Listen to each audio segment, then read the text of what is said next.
आराधना film में राजेश खन्ना की मौत के बाद शर्मिला टैगोर बेसहारा हो जाती हैं।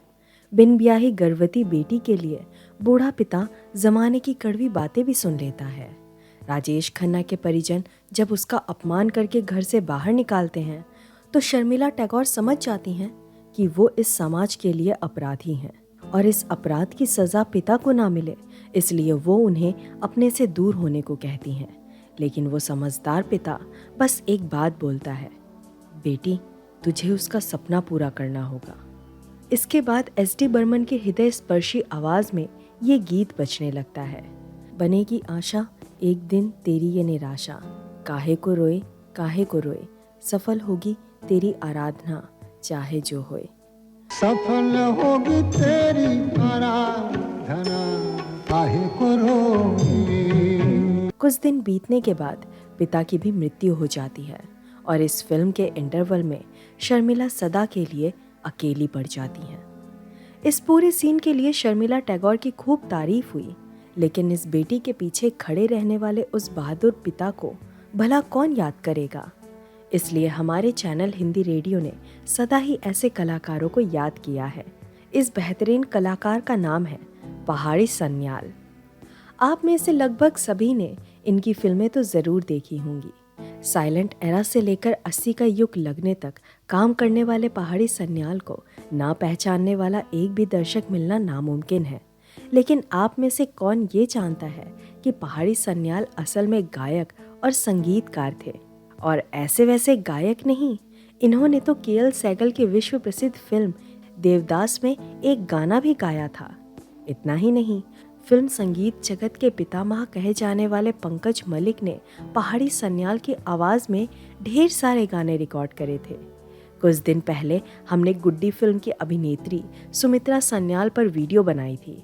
कुछ लोगों को लगता है कि सुमित्रा पहाड़ी सन्याल की बेटी हैं, पर असल में पहाड़ी सन्याल की बेटी का नाम लुकु सन्याल है, जो भारत की एक प्रसिद्ध इंग्लिश न्यूज़ एंकर हुआ करती थी। 80 और 90 के दशक में लुकु सन्याल बतौर न्यूज़ रीडर एक जानी मानी हस्ती हुआ करती थी। 2016 में ही लुकु का निधन हो चुका था। पहाड़ी सन्याल की पत्नी मीरा देवी भी अभिनेत्री हुआ करती थी, जिसे आपने किशोर कुमार की फिल्म बाप रे बाप में देखा होगा। पहाड़ी सन्याल जी का असली नाम था नागेंद्र नाथ सन्याल। 22 फरवरी 1906 में दार्जिलिंग में पैदा होने के कारण उनका नाम पहाड़ी सन्याल पड़ गया। संगीत की विरासत तो उन्हें पिताजी से मिली, लेकिन पिता को भी क्या पता था कि उनका बेटा इंजीनियरिंग की पढ़ाई आधे में छोड़कर संगीतकार और गायक बन जाएगा। बनारस हिंदू विश्वविद्यालय से वे इंजीनियरिंग पढ़ रहे थे और बीच रास्ते में भटक कर लखनऊ के मॉरिस म्यूजिक स्कूल में भर्ती हो गए। यहाँ भी बड़े बड़े संगीतकार का शागिर्द बनकर उन्होंने हिंदुस्तानी क्लासिक संगीत के सारे गुण धर्म जान लिए। उन्होंने हिंदुस्तानी क्लासिकल संगीत के सारे गुण धर्म जान लिए। 20 और 30 के ज़माने में अतुल प्रसाद सेन नामक एक महान संगीतकार हुआ करते थे। पहाड़ी सन्याल ने उनके ही बनाए हुए गाने गाकर अपना करियर शुरू किया था। उसके बाद फिल्मों का सिलसिला शुरू हुआ और एक महाराजा के यहाँ की नौकरी छोड़कर उन्होंने फिल्म जगत को ही अपनी मंजिल बना ली। 1932 में वे कोलकाता आए थे। यहाँ पहले से ही काम कर रहे उनके दोस्त कृष्ण गोपाल की सहायता से उनकी पहचान महान फिल्मकार और अभिनेता प्रथमेश चंद्र बरुआ अर्थात पीसी बरुआ से हुई।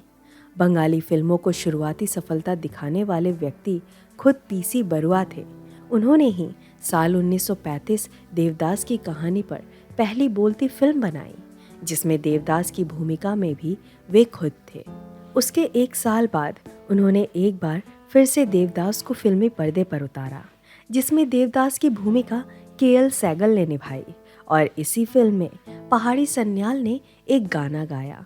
इस गाने को भी खुद पहाड़ी सन्याल पर फिल्माया गया था। रोशन है तेरे दम से दुनिया का परिहाना। लेकिन पीसी बरुआ के कारण उन्हें फिल्मों में काम करने का मौका मिला नहीं था। वे तो देवकी बोस साहब थे, जिन्होंने पहाड़ी सन्याल को न्यू थिएटर कंपनी में 150 रुपए मासिक वेतन पर रखा हुआ था।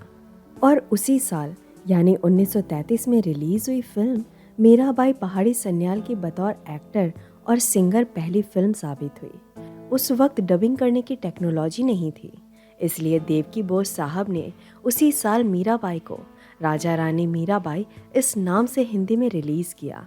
इस हिंदी फिल्म में भी पहाड़ी सन्याल ने काम किया हुआ था, इसलिए बंगाली समेत हिंदी जनता के बीच पहाड़ी सन्याल को लोकप्रियता मिल गई।